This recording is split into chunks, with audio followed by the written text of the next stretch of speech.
M பெருமானார் ரசூலே கரீம் ஸல்லல்லாஹு அலைஹி வஸல்லம் அவர்கள் மீது ஸலவாத்தை சொல்வோமாக. அல்லாஹும்ம ஸல்லி அலா முஹம்மது அல்லாஹும்ம ஸல்லி அலைஹி வஸல்லிம் அல்லாஹும்ம ஸல்லி அலா முஹம்மது அல்லாஹும்ம ஸல்லி அலைஹி வஸல்லிம் அல்லாஹும்ம ஸல்லி அலா முஹம்மது அல்லாஹும்ம ஸல்லி அலைஹி வஸல்லிம் அல்லாஹும்ம ஸல்லி அலா முஹம்மது யா ரப்பி ஸல்லி அலைஹி வஸல்லிம்.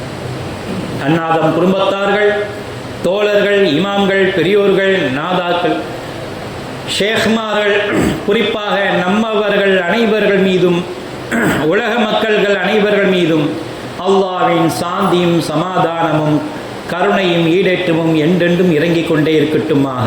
ஆமீன். அல்லாஹ்வின் நல்லடியார்களே, அருமை பெரியார்களே, மனிதனுடைய இறை நம்பிக்கையை அல்லாஹ் தஆலா குர்ஆனிலே பல இடங்களிலே நம்பிக்கை ஊட்டிக் கொண்டே இருக்கின்றான். இறைவன் என்பவன் யார், எதற்காக வேண்டி அவனை வணங்க வேண்டும், அவனுடைய சக்திகள் என்ன என்பதை ஒவ்வொரு நபிமார்கள், ஒவ்வொரு ரசூல்மார்கள், ஒவ்வொரு நாதாக்கள், ஒவ்வொரு ஷுஹதாக்கள், சாலிஹீன்கள், சித்தீக்கின்கள் இவர்கள் மூலமாக மனிதர்களுக்கு அல்லாஹ் தஆலா விளங்க வைத்துக் கொண்டே இருக்கின்றான் காலங்காலமாக. ஆனால் மனிதர் எப்படி இருக்கின்றார்கள்? அவ்வளவு நாஸ். மனிதர்கள் ஆரம்பமானவர்கள், எதிலும் ஆரம்பமானவர்கள், மறதியிலும் ஆரம்பமாக தான் இருக்கின்றார்கள். எல்லாம் மறந்து போகின்றார்கள் என்பதற்காக வேண்டிதான் நபிமார்களையும் ரசூல்மார்களையும் மகான்களையும் அல்லாஹ் தஆலா ஒவ்வொரு காலகட்டத்திலும் எழுப்பி மனிதர்களுக்கு விழிப்புணர்வை காட்டுகின்றான். இல்லை என்றால் மனிதர்கள் மாறி போய் விடுவார்கள். மாற்றக்கூடிய சக்தி அவன் கூடையே விரைவிருக்கின்ற ஷைத்தானாக இருந்து கொண்டிருக்கின்றான். ஷைத்தான் அலங்கரிக்கப்பட்ட ஒரு வாழ்க்கையை காட்டிக்கொண்டே இருப்பான். அதன் பக்கம் மீளக்கூடிய வழிவகைகளை செய்து கொண்டே இருப்பார். அதை தடுக்கக்கூடிய மலக்குமார்களும் இருக்கின்றார்கள், பாதுகாப்பார்கள். ஆனால் நேரடியாக மனிதர்களுக்கு விளங்க வைக்க வேண்டும் என்பதற்காக வேண்டி பல மகான்களை அல்லாஹ் தஆலா அனுப்பியிருக்கின்றார். ஒவ்வொரு மகான்களும் தன்னை நீங்கள் பெரியாள ஆக்கி காட்டுங்கள் என்று யாருமே சொன்னது இல்லை. மாறாக இறைவனை பெரியவன ஆக்கு என்றுதான் சொல்லி காட்டியிருக்கின்றார். நம்மை படைத்தவன் தான் பெரியவன், இந்த உலகத்தை ஆளக்கூடியவன் தான் வல்லமை மிக்கவன், இந்த உலகத்தை கட்டி காக்கக்கூடியவன் தான் அருமையானவன் என்று மக்களுக்கு விளங்க வைக்கத்தான் மகான்கள் வந்தார்கள். ஆனால் அந்த மகான்களையும் என்ன செய்கின்றார்கள்? மனிதர்கள் விளங்காமல் பலவிதமான தவறான வேலைகளை எல்லாம் செய்து வருகின்றார்கள். இவர்கள் தான் எல்லா காரியம் ஆற்றுகின்றார்கள் என்று சொல்வது தவறு. இவர்கள் தான் இறைவனின் உதவியால் ஆற்றுகின்றார்கள் என்பதுதான் சரியானது. இவர்களுக்கு மட்டும்தான் அந்த ஆற்றல் இருக்கின்றது என்று சொல்வது தவறு. ஆனால் இறைவனின் உதவியால் இவர்கள் செய்கின்றார்கள் என்று சொன்னால் அது தவறாகாது. நான் கொடுக்கின்றேன் என்று சொன்னால் அது தப்பு. இறைவன் உதவியால் நான் தருகின்றேன் என்று சொன்னால் அதுதான் சரியானது. எல்லாவற்றையும் இறைவனோடு இணைத்து தன்னுடைய வாழ்க்கை பயணத்தை அமைத்து மனிதர்களுக்கும் அவ்வாறே வாழ கற்றுக்கொண்டார்கள். அல்லாஹ் தஆலா என்ன சொல்கின்றான்? இது கால லஹு ரப்புஹு அஸ்லிம் கால அஸ்லம்து லிரப்பில் ஆலமீன். இன்னும் இப்ராஹிம் அலைஹிஸ்ஸலாம் அவருடைய இறைவன் என்னிடம் முற்றிலும் வழிபற்றவராக சரணடைய சொன்னான். அகிலங்களில் இறைவனாகிய முற்றிலும் வழிபாடக்கூடியவனாக இறைவன் முன்னாலே நான் சரணடைந்தேன் என்று இப்ராஹிம் அலைஹிஸ்ஸலாம் அவர் கூறினார். என்னை இறைவன் எனக்கு நீ வழிபடு என்று கட்டளையிட்டான், நான் வழிபட்டேன் என்று சொன்னார். சுருக்கமாக வேறு எதுவுமே அவர்கள் செய்யவில்லை. இப்ராஹிம் அலைஹிஸ்ஸலாம் அவருடைய தன்னுடைய சந்ததி முழுவதும் இதைத்தான் சொன்னார்கள். யாக்கூப் அலைஹிஸ்ஸலாம் அவர்கள் சந்ததிகள் முழுவதும் இதைத்தான் சொன்னார்கள். இல்லா வஅன்தும் முஸ்லிமூன், நீங்கள் முஸ்லிம் அன்றி நீங்கள் மரணித்து விட வேண்டாம். ஒரு சின்ன விஷயம் கூட சறுக்கி விழுந்து விடாதீர்கள். பொய்மை என்பது ஒரு மனிதனை சறுக்கி விடக்கூடிய ஒரு வழியாக இருக்கின்றது. இன்று உலகத்திலே எத்தனை பொய்கள், எத்தனை பித்தலாட்டங்கள். ஒரு செய்தியை கேள்விப்பட்டால் அதை பரப்ப வேண்டும் என்றுதான் நாம் முன்னாடியாக நிற்கின்றோமே தவிர அந்த செய்தி பொய்யானதா, உண்மையானதா, சரியானதா என்பதை கூட ஆராய மறுக்கின்றோம். முந்திக் கொள்ள வேண்டும், இந்த செய்தியை நாம் முந்திக் கொள்ள செல்ல வேண்டும் என்று போட்டி போட்டு அந்த செய்தியை பரப்பத்தான் நிற்கின்றோம். ஆனால் இஸ்லாம் பொய்மையை பரப்பாதீர்கள் என்று அழகான மொழி சொல்லி காட்டுகின்றது. இன்றைய நிலைமை என்ன? இஸ்லாமியருடைய நிலைமை என்ன? உண்மையை மறந்து விடுகின்றார்கள், பொய்மையை பிடித்து வாழ்ந்து கொண்டிருக்கின்றார்கள். அந்த பொய்மைக்குள் என்னென்ன இருக்கின்றது?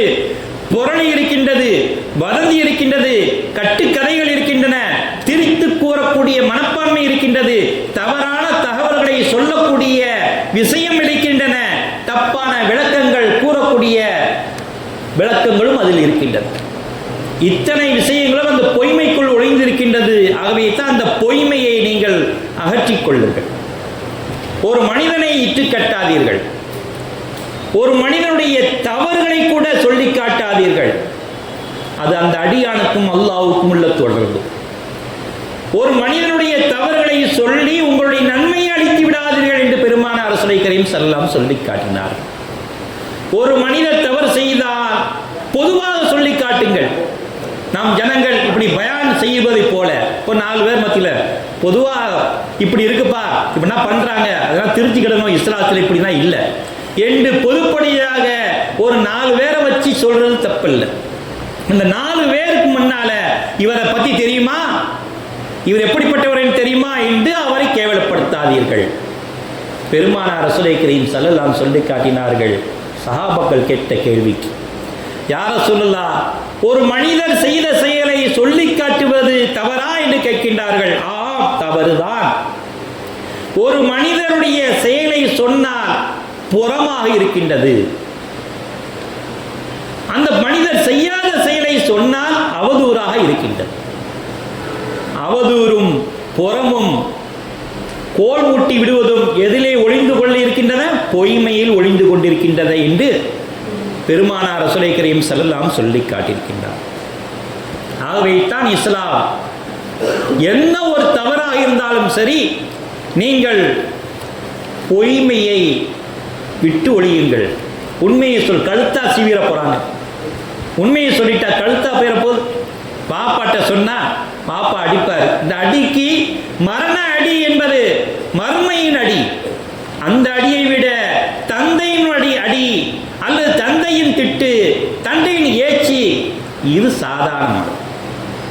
பாப்பா அதை செஞ்சிட்டேன், இப்படி செய்யாதப்பா சொல்லப்போற புத்திமதிகள் சொல்லப்போறான்.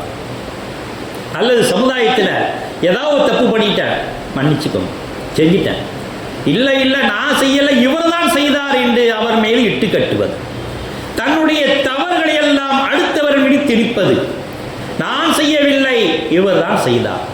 இது இஸ்லாம் வன்மையாக கண்டிக்கின்றது.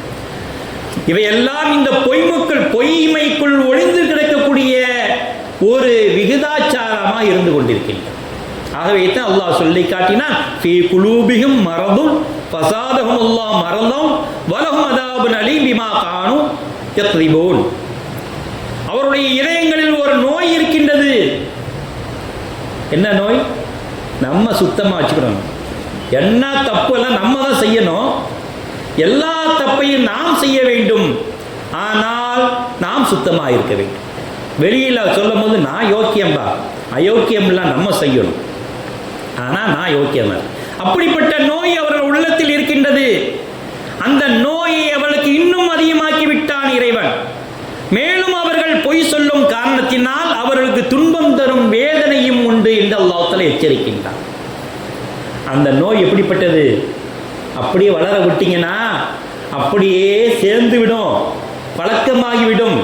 சின்ன வயசிலிருந்தே நீங்கள் உண்மையை பேச கற்றுக்கொண்டால் அதுதான் ஒழுக்கத்தின் மேன்மையாக இருக்கும். இன்னைக்கு ஒரு விஷயம் நடந்தாலும் சரி, எந்த விஷயம் இருந்தாலும் சரி, ஒரு ஆள் மேலே அன்பு வந்துட்டா அவர் எவ்வளவு தப்பு பண்ணாலும் சரி அவர் தான் செய்யலாம். நியாயம் அடிபட்டு விடுகின்றது. உமர் ரலியல்லாஹு தஆலா அவர்களுக்கு ஒரு விஷயம் கேள்விப்படுகின்றார்கள். தன்னுடைய நிகழ்ச்சியை ஒரு நீதிபதி முன்னால் சொல்லி அதை தீர்வு காண வேண்டும் என்று செல்கின்றார்கள் உமர் ரலியல்லாஹு தஆலா அவர்கள். அங்குள்ள நீதிபதி உமர் ரலியல்லாஹு தஆலா அவர்கள் கலீஃபாவா இருக்கின்றார்களே என்று எழுந்து நின்று மரியாதை செய்கின்றார்கள். உடனே அவர்களை அப்புறப்படுத்தி விட்டார். உன்னிடம் நீதி கிடைக்காது. ஒரு கலீஃபாவாக வந்தாலும் நீ மரியாதை இருக்கக்கூடிய அந்த இடத்தில் நீங்கள் தான் அமர்ந்திருக்க வேண்டும். நீதி உள்ள இடத்தில் நீங்கள் தான் அமர்ந்திருக்க வேண்டும்.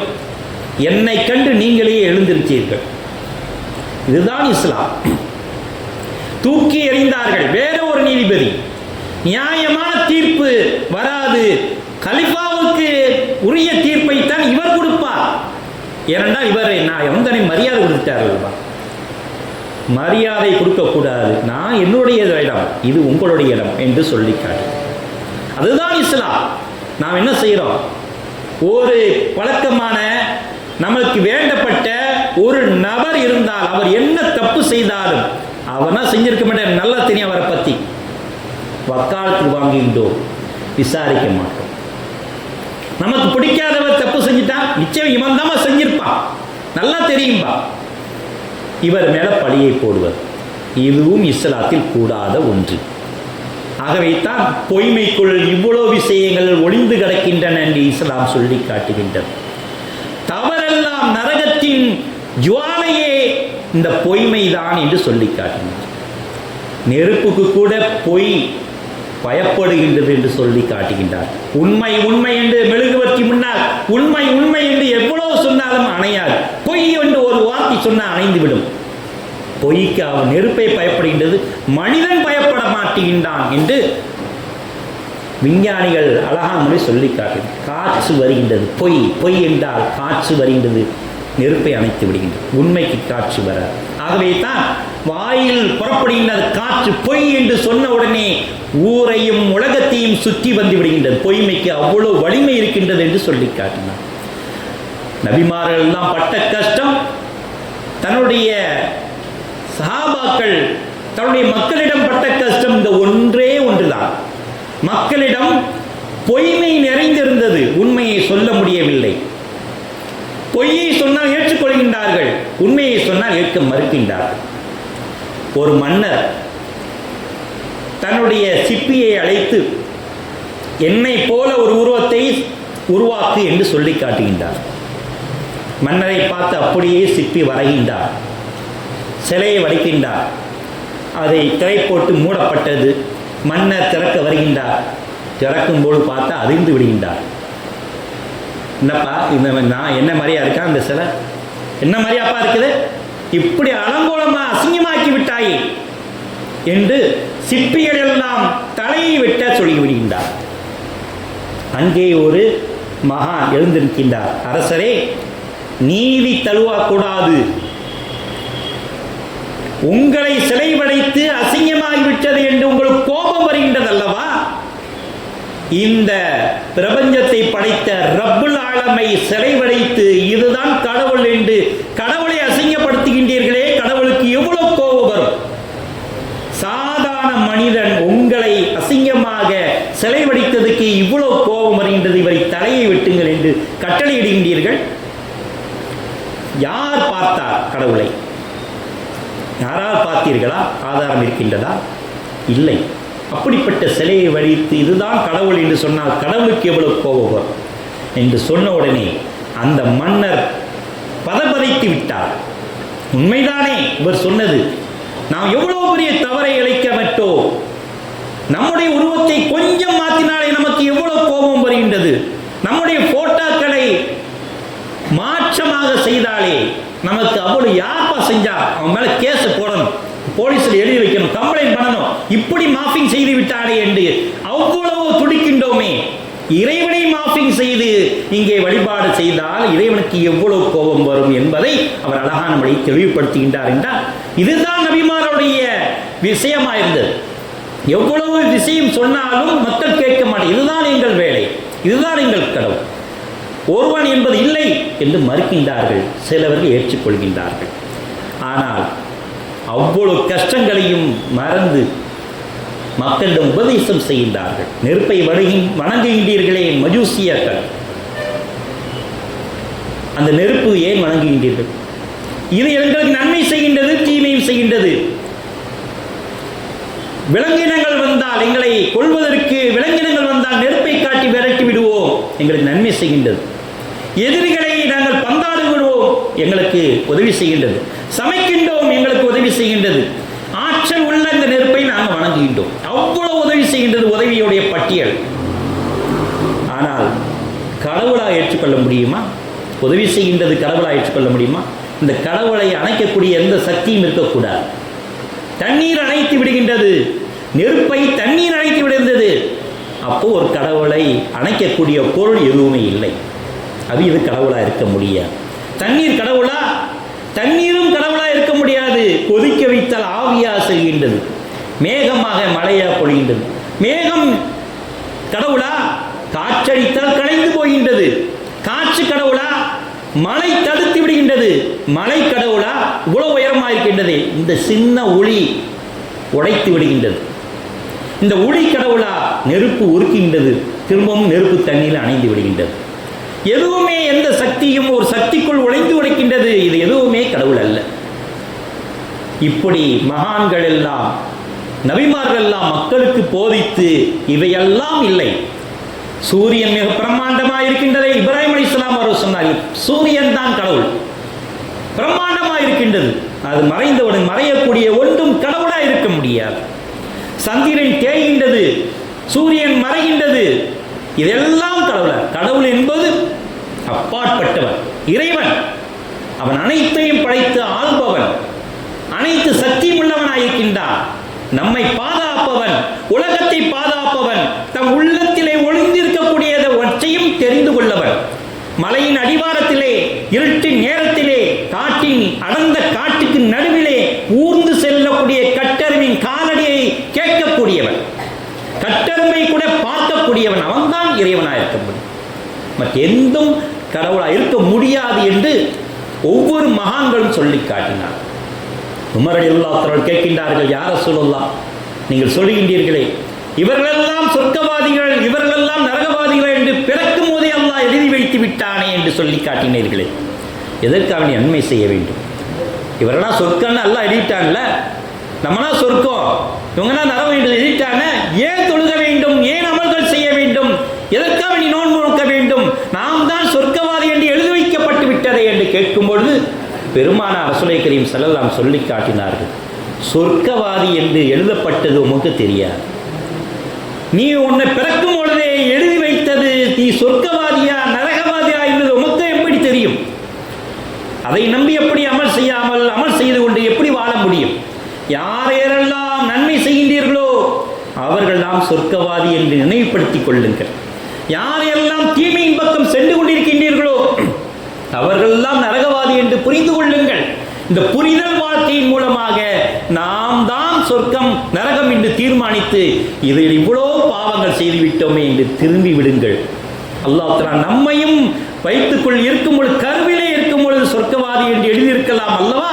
அவருக்கு மாற்றமாக நம் நரகத்தில் சென்று விடக் கூடாது என்பதற்காக வேண்டி உங்களுடைய பாவங்களை நினைத்து மன்னிப்பு கேட்டு சொர்க்கவாதியாக நுழையுங்கள் என்று பெருமானார் ரசூலுல்லாஹி கரீம் ஸல்லல்லாஹு அலைஹி வஸல்லம் சொல்லி காட்டினார்கள் என்றால், இப்படி போதனையை கேட்டு கேட்டு மனித குலம் வாழ்ந்து கொண்டிருக்கின்றது.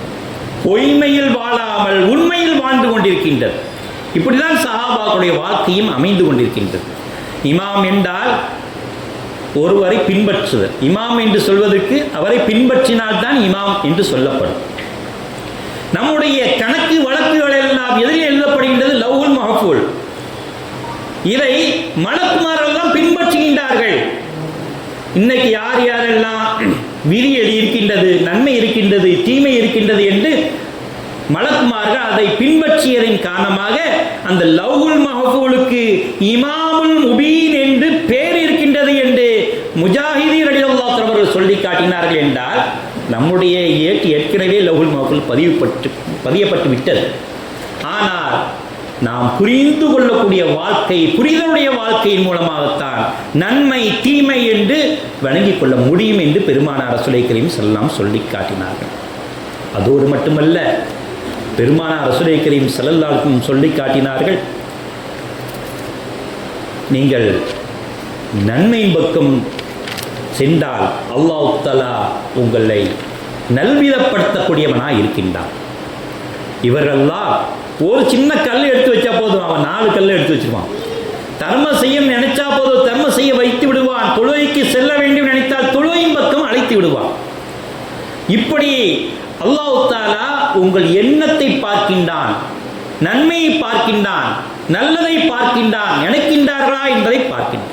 ஆகவே தான் அல்லாஹ் தஆலா சொல்லி காட்டும்போது காலூ ரப்பனா யஅலமு இன்னா இலைக்கும் முர்ஸலூன், நிச்சயமா நாங்கள் உங்களிடம் அனுப்பப்பட்ட இறைவனால் அனுப்பப்பட்ட தூதர்கள், ஆகவே நாங்கள் சொல்வதை நீங்கள் காது கொடுத்து கேளுங்கள் என்று நபிமார்கள் எல்லாம் நமக்கு சொல்லி காட்டியிருக்கின்றார்.